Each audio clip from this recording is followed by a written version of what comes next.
Amado, eu quero te render graças, Senhor, por esse culto, por cada um que está aqui. Obrigada, Senhor, que Tu nos traz agora na Tua presença para ouvirmos a Tua palavra. Abençoa o Isaías, que vai nos trazer um recado Teu, Senhor. Abençoa também cada um que vai ministrar aos pequenos, Senhor. Que a Tua palavra possa ser anunciada e possa trazer frutos, ó Deus. Frutos para a edificação do Teu reino, Pai. Aqui dentro da Redentor e lá fora no mundo, Senhor. Isso eu te peço, Deus, em nome de Jesus. Amém, Pai. Boa noite. Bom, sou Isaías. Em 2009, vim fazer FATEV. E então, após isso, tive ajudando aqui na Comunidade do Redentor, até final de 2013.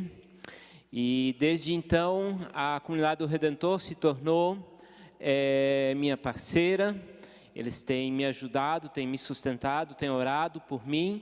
Por 6 anos eu estive em Piauí, José de Freitas, e agora eu estou em Sítio Lagoa Barbalha, Ceará. Ali em Ceará eu tenho trabalhado numa indústria, jornada 6x36. Por que eu digo isso? Para que a gente possa entender um pouco melhor o porquê de algumas afirmações que eu vou fazendo durante a palavra, certo? Então eu trabalho hoje, descanso amanhã, trabalho depois da manhã. Isso feriado, domingo, tudo mais, né? Automaticamente, com essa jornada, eu não consigo estar todas as atividades da igreja presente, porque eu estou muitas vezes trabalhando. Quais são as atividades da igreja hoje? Nós temos culto nas quarta-feira, que nós chamamos culto de oração. Nas quinta-feiras eu tenho feito profissão de fé com algumas pessoas que estão em processo de batismo e de se tornar membro.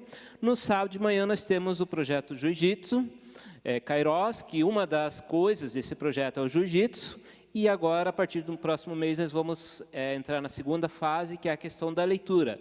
Ano passado, inclusive, foi feita uma campanha para arrecadar alguns livros, para mandar para lá, que fazem parte desse segunda etapa desse processo aqui na comunidade. Não sei se vocês lembram.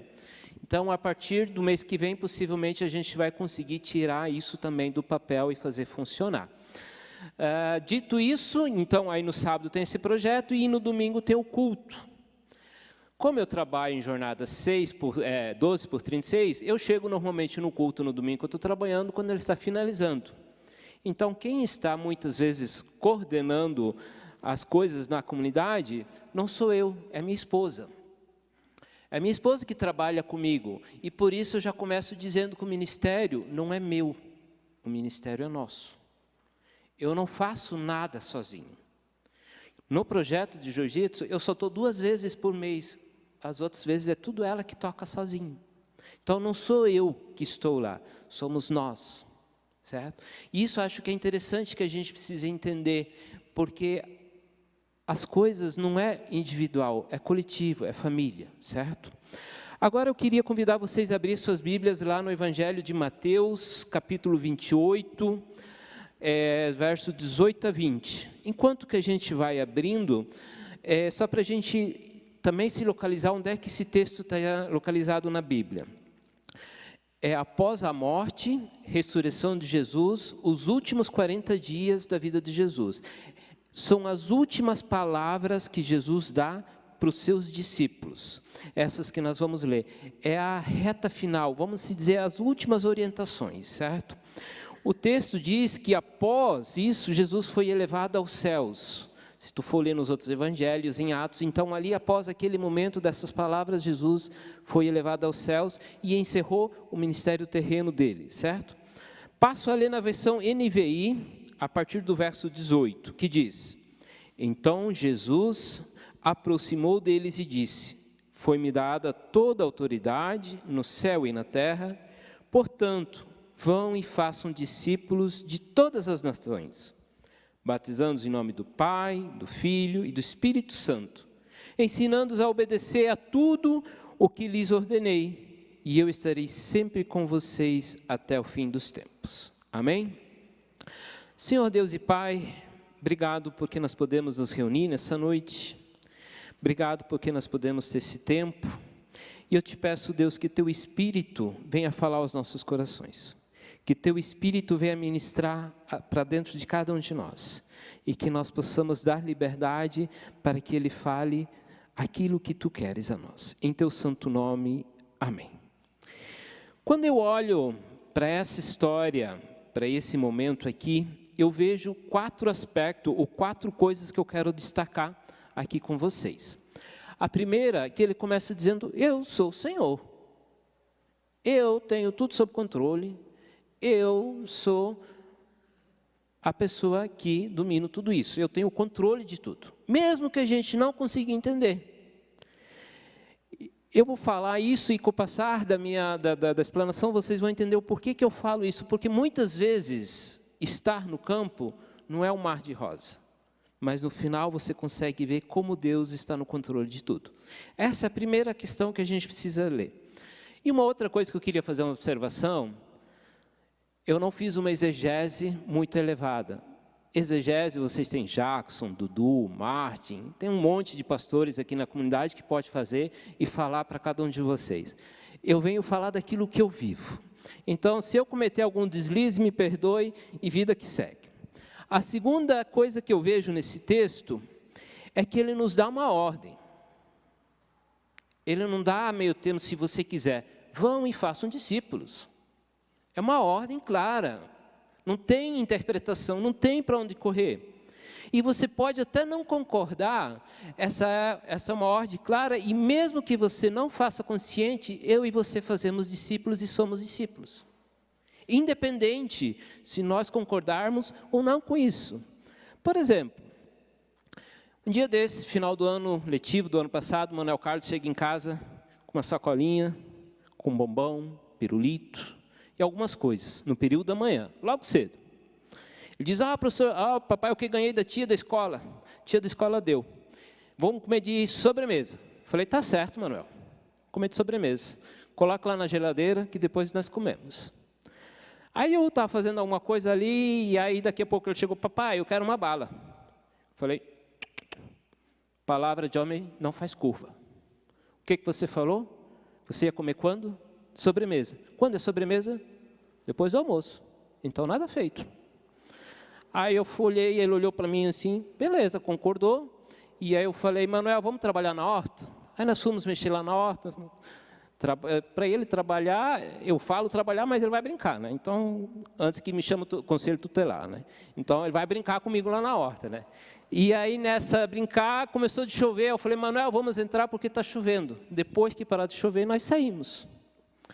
E aí, nós estávamos lá dentro, deu 10h30, deu 11 horas, a Luciana falou, me ajude a fazer o almoço? Eu falei, ajudo.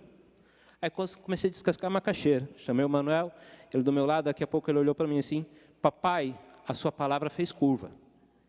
Olhei de canto para ele, como é, Manuel Carlos? É porque o senhor falou que a hora que ia parar de chover, nós ia trabalhar na horta. E agora nós estamos ajudando a mãe no almoço.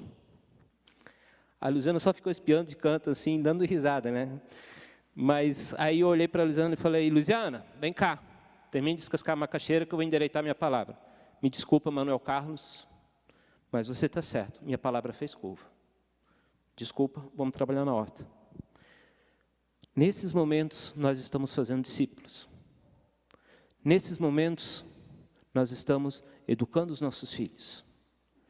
Já seja como pai, como tio, como avô, já seja como um professor de uma escola, seja como for, nesses momentos, nós estamos passando princípios do discipulado.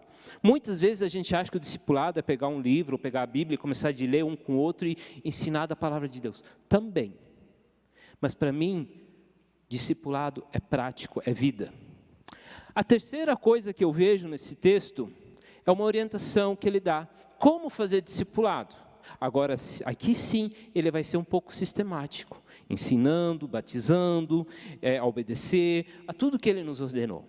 Como é que a gente ensina? Às vezes a gente tem que pegar a Bíblia e ler um texto e falar, aqui está escrito isso, isso e isso. Às vezes a gente ensina numa conversa, ensina com exemplo.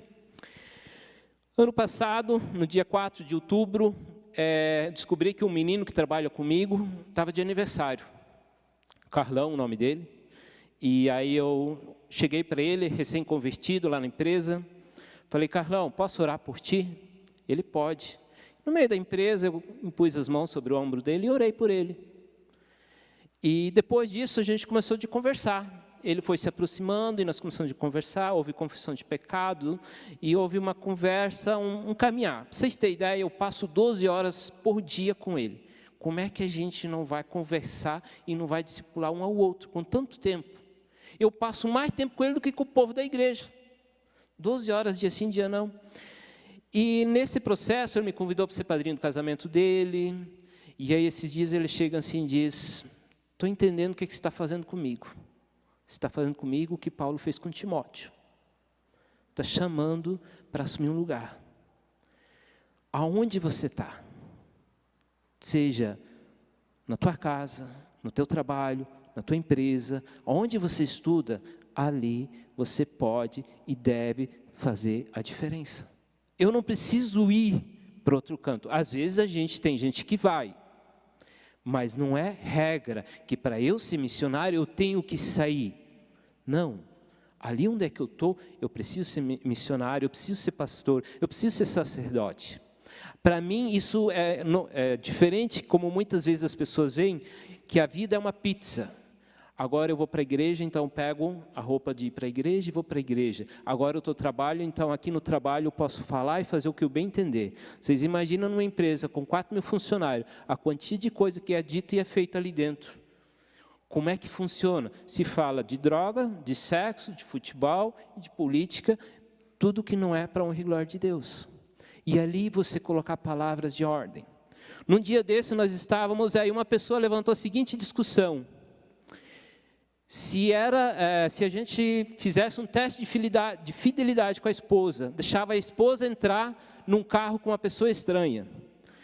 E esse debate foi uns 3 dias, o pessoal dizendo que sim e que não. Um dia eu cheguei e bati a mão assim, falei não. Ele, por quê? Porque a Bíblia condena. Você tem que proteger a tua esposa, independente de qualquer coisa. A Bíblia condena isso. Você é homem, proteja a tua casa. Aí o pessoal olha para mim, quem é você? Eu sou alguém que tem estudado a palavra de Deus. Às vezes a gente precisa tomar posicionamento, precisa ser radical. Um outro dia, nós estávamos assim, aí um menino começou a falar de uma coisa que ele fazia constantemente errado e ele negando. Eu falei, tu vai te desmentir ou tu quer que eu desminta na frente de todos esses que estão aqui? Porque isso que você está dizendo é uma mentira. Nós precisamos nos posicionar. Nós precisamos tomar uma postura. Claro que isso também tem consequência para o bem e para o mal. Nem sempre é tão simples, nem sempre é tão fácil. Então, a primeira coisa que eu vejo, a afirmação de que Jesus é Senhor e soberano. A segunda coisa, que nós precisamos fazer discípulo. A terceira coisa é que Ele nos dá orientação como fazer, nos posicionando. E a quarta e a última coisa que eu quero destacar aqui, é que Ele promete que Ele vai estar com a gente. Sempre. A gente pode até não entender, pode até não concordar, mas Ele está com a gente. Um outro exemplo. Logo quando nós chegamos lá em Barbalha, em março de 2020, na semana seguinte estourou a tal da pandemia e fechou tudo. E aí um dia me deu vontade de comer carne. Depois de umas 3 semanas, sou filho de gaúcho, criado no Paraguai, então gosto de comer uma carninha. E aí eu saí para comprar carne. Lá no sítio tem 4 mercearias, as 4 vendem carne. Nenhuma delas tinha. Achei um pedaço de toicinho de 250 gramas. Eu comprei aquele pedaço de toicinho porque quem não tem cão, caça com gato. Né? E fui-me embora com aquilo, reclamando, brigando com Deus. Cheguei em casa, chateado. Onde é que eu vim me meter que eu não consigo nem comprar carne para comer? O que eu estou fazendo aqui? A Luziana preparou o almoço, nós comemos aquilo, e eu reclamando, brigando com Deus. Sentamos no sofá, alguém bate no portão. Aí eu digo, ainda para ajudar, alguém vem bater no portão para pedir alguma coisa. Só pode ser, né? Aí fui abrir o portão, aí alguém diz, você é o pastor Isaías? Eu falei, sou. Eu sou da igreja. E o pessoal da Gorete falou que você morava aqui. A gente queria convidar vocês para almoçar lá em casa, mas por causa dessa questão da pandemia, a gente vai deixar isso mais para frente. Mas a gente resolveu trazer alguma coisa para você. Falei, tá bom. Aí me entregou uma caixa. Eu agradeci e ele foi embora. Eu entrei. A hora que eu entrei dentro de casa, naquela caixa tinha uma cesta básica. E tinha 2 quilos de colchão mole. Como Deus cuida. Tem horas que Ele responde rápido. Tem horas que a gente fica sapateando e não vai a lugar nenhum. Quando eu olho para isso, eu confesso para vocês que muitas vezes eu não consigo entender por que Deus me chamou para ir para a missão. Porque eu sou um cara meio desorganizado, eu sou um cara que faço alguns erros, cometo alguns pecados, que às vezes eu digo assim, Isaías, como é que você fez isso, cara? Eu brigo comigo mesmo. Mas ainda assim, Deus não escolhe os preparados. Eu tenho certeza que se a gente olhasse o meu currículo, e com muitos de vocês que estão aqui, vocês têm um currículo muito melhor do que o meu. Mas Deus quis que eu fosse. Deus quer que você sirva ali onde é que você estiver. Sempre vai ter alguém melhor do que nós, mas sempre vai ter alguém que precisa de nós, ali onde é que nós estarmos. O que nós precisamos é ter um coração disposto e aprendiz para ouvir aquilo que Deus tem para falar. O resto não importa. Ele é Senhor, Ele vai conduzir, Ele vai nos capacitar, Ele vai nos ensinar. Eu confesso para vocês que não foi nenhuma e nem duas vezes que eu já fiquei assim, digo, e agora o que eu falo? O que eu faço? E ali no meio, de repente, fluiu. Mas não porque eu tenho, porque eu sei. E aí aqui precisa ser dito uma coisa muito séria. Isso não é uma questão de mérito. Não é uma questão de, é porque eu sei. Não, é um privilégio fazer parte da obra de Deus. Então, toda vez que você for falar de Jesus, entenda que não é porque você é bom, mas sim porque é um privilégio, porque Ele te dá a oportunidade de você testemunhar daquilo que Ele tem feito na tua e na minha vida. E isso não é para qualquer um, isso é para nós. E Ele quer te usar como Ele me usa, nesse processo. Carlão, um dia desse chegou para mim e disse... Ontem estive na casa da minha cunhada e ela e o marido estavam reclamando, brigando, discutindo um com o outro. E aí eu comecei a dizer algumas coisas, aconselhar ele. E vira e mexe eu falava para ele sobre o sacerdócio geral de todo crente, sobre ser pastor. Ele dizia, não, eu não tenho esse chamado não, isso não é para mim não, eu não quero isso para mim não. Aí ele ficou falando e eu olhando para ele assim, daqui a pouco disse, Carlão, e tu vem me dizer que não tem chamado pastoral, cara? Olha o que você fez com o teu cunhado, você instruiu eles. De alguma maneira, talvez não como a igreja luterana entende o chamado pastoral, eclesiasticamente falando, todos nós somos chamados a ser pastores. Todos nós. E quando a gente pensa nisso, a gente precisa entender o que Deus quer fazer em nossas vidas. E eu confesso para vocês que talvez mais do que ajudar os outros, do que ensinar os outros, Deus tem trabalhado em mim. Normalmente, quando a gente se dispõe, Ele nos usa para ser bênção sobre a vida dos outros. Mas Ele também trabalha muita coisa em nós. Ele trabalha a nossa vida de uma maneira assim, muito peculiar. E Ele sabe o que precisa trabalhar na vida de cada um de nós. E para nós, então, estarmos encerrando esse tempo de palavra, eu quero falar sobre Luiz de Bill. Luiz de Bill faleceu ano passado, mas ele trabalhava numa empresa mecânica e conheceu uma pessoa da comunidade do Jardim Gonzaga, Juazeiro do Norte. E essa pessoa falou de Deus para ele, falou de Jesus, e ele aceitou, e começaram um pequeno grupo na casa dele. Após ter começado esse pequeno grupo, começaram a comunidade, e esse é o Luiz de Bill, é o patriarca da igreja lá do Sítio Lagoa. Tudo começou na casa dele. A maioria dos membros são as famílias dele. Então, tudo está envolvido diretamente a família dele. Luiz de Bill era um homem muito sério, profissional, excepcional. Todo mundo fala muito bem dele quando o pessoal diz, o Luiz de Bill. A palavra dele era literalmente reta, não fazia curva. Era um homem fenomenal. Lá no Nordeste tem alguns hábitos, e um deles a gente adquiriu, trouxe para dentro de casa, que é o hábito de pedir bênção. Os mais novos chegam para os mais velhos, benção pai, benção mãe. E nós ensinamos o Manuel Carlos a pedir bênção para as pessoas mais velhas. Então, nós olhávamos para o Luiz de Bill e dizia que ele era o avô do Manuel Carlos. A gente dizia, Manuel, peça bênção para o vovô Luiz, para o vovô Agorete. A casa do Luiz de Bill ficava no caminho da igreja. Então, quando eu ia para a igreja, eu passava lá, ô, seu Luiz, já vem tomar um café. Ia para a igreja, na volta, passava lá e tomava meu café. Ele já pedia: Gorete, faça café sem açúcar. Isaías vem tomar café. Seu Luiz de Bill também era um cara, pai de 5 filhos. Também um outro hábito que tem no Nordeste é que é servido primeiro para o pai. A mulher serve, o pai, e aí o resto da família é servida.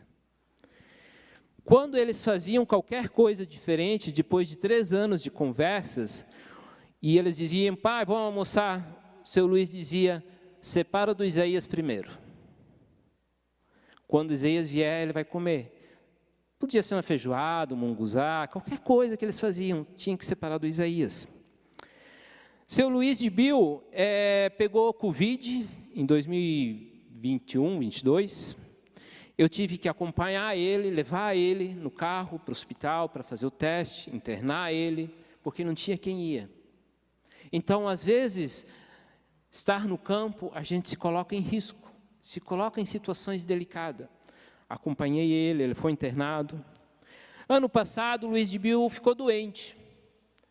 Ele teve um problema no estômago, diabetes, colesterol, enfim, e ele foi piorando. Na noite que ele que ele foi entubado, eu estava indo numa viagem para fazer um procedimento em Fortaleza. A Luziana me liga e diz: Luiz de Bill foi internado. Entre nós não chamava ele de Luiz de Bill, a gente chamava irmão Luiz. E aí eu falei: eu vou voltar, não vou para Fortaleza. Ela falou: não, vá, que eu vou ficar aqui. Aquela noite a Luziana dormiu lá na casa dele. Percebe porque o ministério não é meu? O Isaías não estava lá, mas aquela família estava assistida.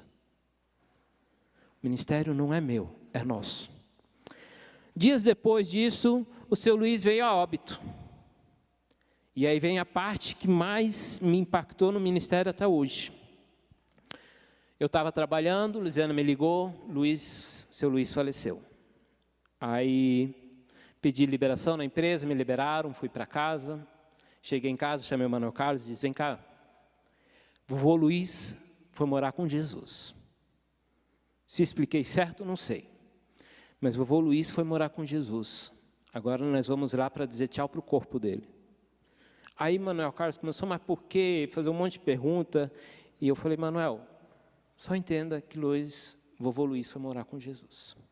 Nós chegamos na casa, eram umas 2h da tarde, o corpo chegou em torno de 5 horas, as crianças brincando, não sabia o que estava acontecendo. Quando o corpo chegou, eu fui lá, peguei o Manuel, peguei ele no colo, o corpo entrou, Manuel Carlos começou a chorar, mas logo foi brincar com as crianças. Brincando ali com as crianças, o tempo passou, anoiteceu, escureceu, o Manuel Carlos começou a rodear o caixão.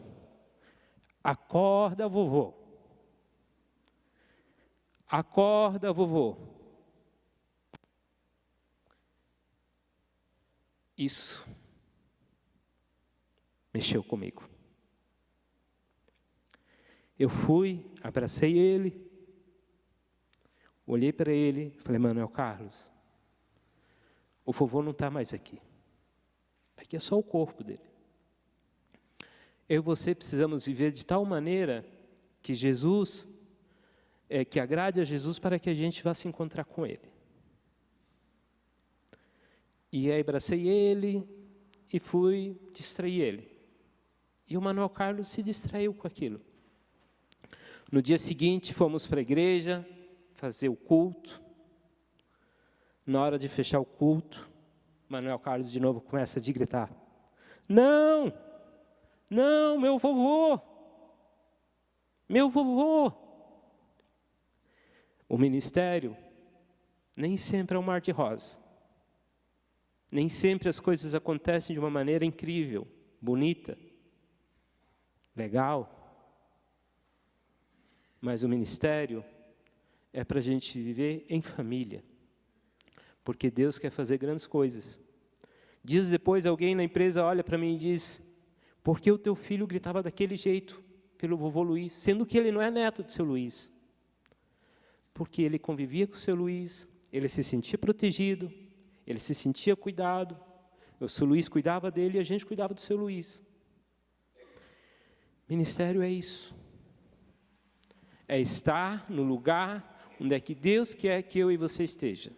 Seja na sua casa, no seu trabalho, no lugar onde é que você estuda, mas ali você pode e deve ser instrumento de Deus para a honra e glória dele.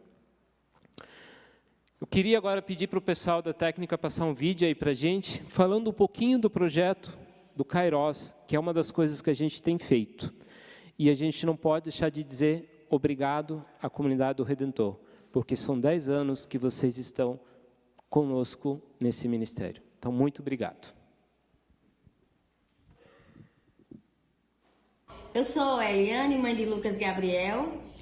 Estou muito feliz porque Lucas Gabriel faz desde o início parte desse grupo tão essencial na vida dele. Não só na dele, na vida de todas as crianças que fazem parte.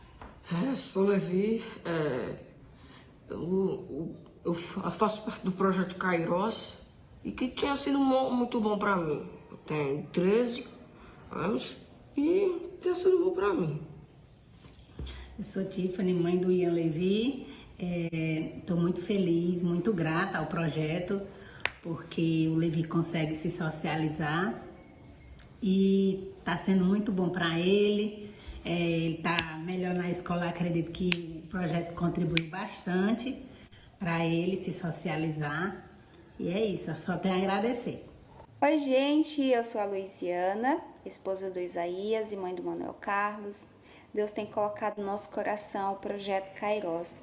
O projeto ele é de incentivo à leitura e esporte, voltado para crianças e adolescentes aqui da comunidade do Sítio Lagoa. Hoje nós estamos com 15 crianças no jiu-jitsu, funciona todo sábado pela manhã no salão da igreja.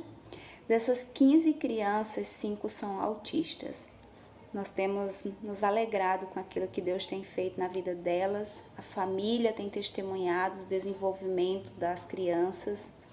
E agora nós estaremos iniciando o próximo mês a parte 2, que é o incentivo à leitura, onde nós vamos estar trabalhando com leitura em grupo e também com o auxílio nas tarefas escolares. Então, aqui é o Manuel Carlos, que também quer falar um pouquinho. Eu sou o Manuel Carlos, eu ajudo as pessoas do projeto, ajudo o professor, projeto Kairos. É isso aí, gente. Obrigadão, orem por nós, que Deus abençoe. Agora, no dia 26 e 27, a gente vai fazer uma festinha para as crianças. A gente alugou uma chácara, a gente vai ter um aulão, onde é que a gente vai reunir todas essas crianças para comemorar 1 ano de projeto e também o Dia das Crianças. Então, orem pela gente. Amém?